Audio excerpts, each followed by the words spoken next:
Əleyhissalam buyurur ki, Allah öz bəndələrinin haqqını öz haqqından önə keçirdib. Allah bəndələrin haqqını, insanların haqqını öz haqqından önə keçirdib.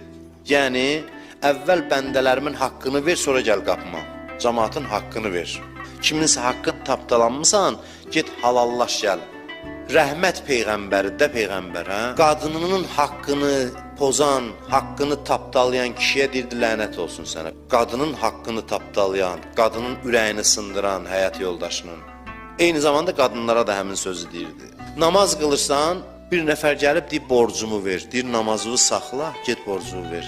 Allah deyir, insanın haqqı mənim haqqımdan, mənim özüm üçün, Allah deyir, mənim özüm üçün öndədir. Gözləsin də namaz yox, gözləməsin.